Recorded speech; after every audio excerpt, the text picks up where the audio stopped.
Assalamualaikum warahmatullahi wabarakatuh. Perkenalkan, nama saya Zumratus Saadah dengan NIM 2021030027 dari Prodi PGMI semester 7B. Di sini saya akan memenuhi UAS mata pelajaran PTK. Di sini saya akan menjelaskan proposal saya, yaitu yang berjudul penerapan pembelajaran proyek pengembangan profil pelajar Pancasila berbasis seni kriya nyaman dalam kreativitas peserta didik di SD Negeri 1 Warangan. SD Negeri 1 Warangan merupakan salah satu sekolah dasar yang ada di Desa Warangan. Latar belakang masalah yaitu dengan adanya dalam beberapa tahun terakhir penggunaan media alami seperti bambu dalam seni kriya nyaman telah menjadi perhatian utama dalam dunia pendidikan, terutama di tingkat dasar. Pendidikan ini tidak hanya memungkinkan eksplorasi kreativitas yang luas, ketelitian, tapi juga mempromosikan kesadaran akan lingkungan dan keberlanjutan ke depannya. Namun, pelaksanaan pembelajaran dalam proyek P5 di SD Negeri 1 Warangan ini menghadapi beberapa tantangan. Salah satunya adalah kurangnya pemahaman guru mengenai tata cara menganyam dan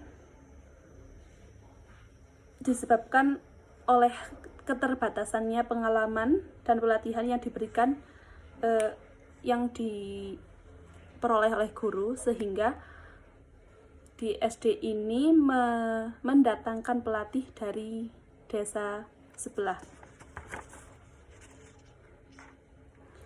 Di sini juga masih banyak peserta didik yang kurang memahami akan teknik dan konsep dasar kriya nyaman yang berdampak pada rendahnya tingkat kreativitas mereka dalam menciptakan suatu produk, karena dalam masyarakat hanya mengolah seperti tampah atau irik gitu. Jadi di sini SDN Warangan menerapkan kriya nyaman dengan mendatangkan pelatih dari luar agar menumbuhkan dan mengembangkan kreativitas peserta didik sehingga menciptakan barang yang baru seperti mungkin setting atau tempat gelas dan lain-lainnya. Identifikasi masalah yaitu yang pertama, kurangnya pemahaman guru tentang cara menganyam dan pembelajaran P5 dalam pembelajaran P5. Yang kedua yaitu ada kurangnya pelatihan bagi guru dalam mengembangkan kreativitas siswa melalui kriya seni anyaman. Dan ketiga yaitu sulitnya pengkondisian peserta didik dalam proses pembelajaran. Yang keempat yaitu keterbatasan waktu dalam pelaksanaan proyek P5 ini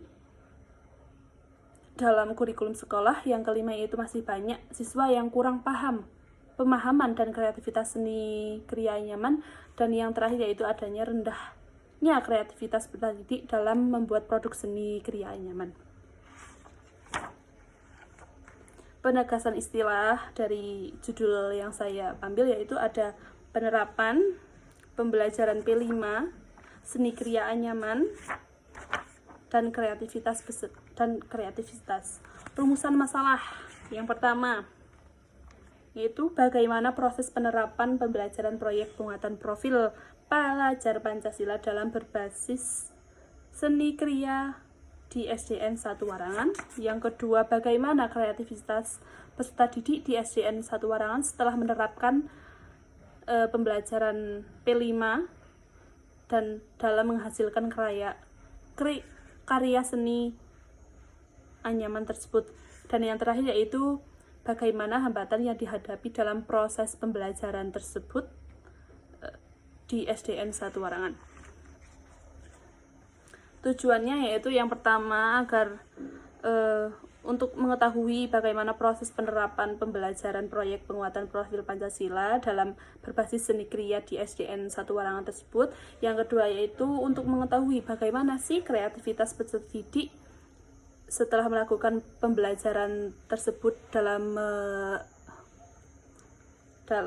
menghasilkan seni kriya nyaman. Dan yang terakhir yaitu Untuk mengetahui bagaimana sih hambatan apa aja yang dialami dalam proses pembelajaran P5 yang berbasis Kriya Anyaman di SDN 1 Warangan. Manfaat penelitiannya yang pertama yaitu ada manfaat teoritis. Secara teoritis, hasil penelitian ini dapat bermanfaat dan menambah pengetahuan ilmu dalam bidang pendidikan seni budaya, khususnya pada karya anyaman pada proses pembelajaran P5 berbasis Kriya Anyaman. Yang kedua yaitu ada manfaat praktis bagi peserta didik, bagi guru, bagi lembaga unsik, dan bagi pembaca. Sistematika penulisan skripsi yang bagian awal ada, kemudian sistematika penulisan skripsi untuk mempermudah dan mempelajari dan memahami pokok-pokok bahasan dalam skripsi ini, maka penulis menyusun sistematika sebagai berikut. Ada bagian awal yang terdiri dari sampul atau cover, nota pembimbing, halaman, pengesahan, penyataan keaslian skripsi, halaman moto, halaman pembahasan, pedoman transliterasi, kata pengantar, daftar isi, daftar tabel, daftar gambar, daftar lampiran, dan abstrak. Dan bagian inti yaitu ada bab 1, bab 2, bab 3, bab 4, dan bab 5. Kemudian ada bab akhir yang terdiri dari daftar pustaka, daftar riwayat hidup, dan lampiran-lampiran seperti foto, dokumen, begitu ya. Kemudian bab 2 yaitu adanya landasan teoritis. Di kajian pustaka terdiri dari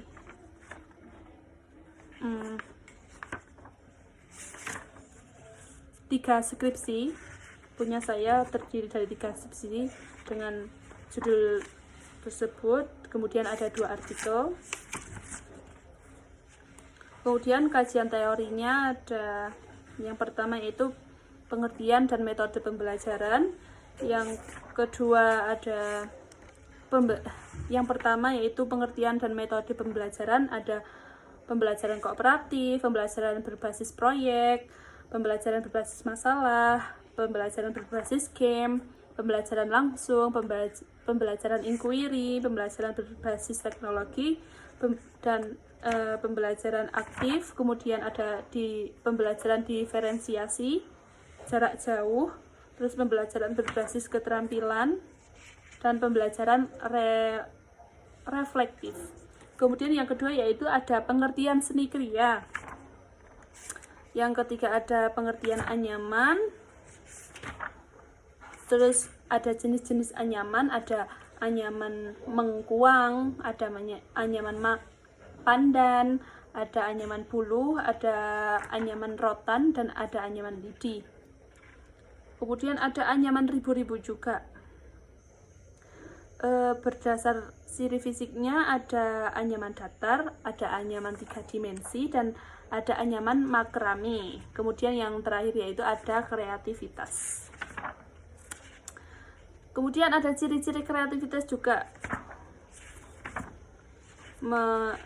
indikator kreativitas, dan lain-lainnya. Kemudian yaitu bab 3 metode penelitian. Yang pertama jenis penelitian yang saya buat dari judul tersebut yaitu adalah penelitian kualitatif untuk mendeskripsikan dan menganalisa fenomena, peristiwa, aktivitas sosial, persepsi, pemikiran. Penelitian kualitatif pada hakikatnya adalah mengamati orang dalam lingkungannya, berinteraksi dengan mereka, berusaha memahami bahasa dan tafsiran mereka tentang dunia sekitarnya. Jadi di sini saya menggunakan metode tersebut dengan melakukan wawancara dengan guru, wali kelas, kemudian ada kepala sekolah, dan ada siswa juga, dan tentunya saya juga mendampingi serta melihat bagaimana sih tingkat kreativitas peserta didik tersebut. Kemudian ada tempat dan jadwal penelitian. Ya, tentunya tempatnya ada di SDN 1 Warangan yang berada di Desa Warangan. yang berada di Dusun Satrian, Desa Warangan. Kemudian jadwal penelitiannya. Minggu pertama yaitu persiapan penelitian. Untuk ke minggu kedua mungkin permintaan perizinan, dan minggu ketiga adalah penyusunan instrumen penelitian. Tapi sebelumnya sudah disusun ya. Jadi mungkin langsung wawancara ke wali kelas, kemudian melakukan observasi, kemudian melakukan minggu berikutnya melakukan pengolahan data dan analisis data, kemudian yang minggu terakhir yaitu proses penyusunan laporan.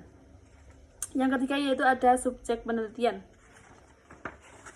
Di sini subjeknya yaitu ada siswa dan juga ada guru atau wali kelas, dan juga ada kepala sekolah.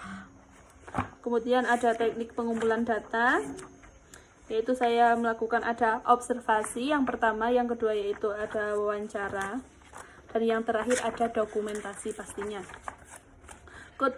Kemudian instrumen penelitian ada panduan observasi, ada pedoman wawancara, ada pedoman dokumentasi.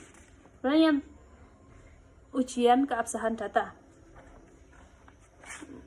menggunakan triangulasi sumber, triangulasi teknik, dan triangulasi waktu. Kemudian ada teknik analisis data menggunakan reduksi data, kemudian ada penyajian data, kemudian yang terakhir yaitu ada kesimpulan. Yang terakhir ada daftar pustaka. Mungkin cukup sekian pemaparan proposal saya. Bila ada kesalahan kata saya mohon maaf. Bila taufiq wal hidayah. Wassalamualaikum warahmatullahi wabarakatuh.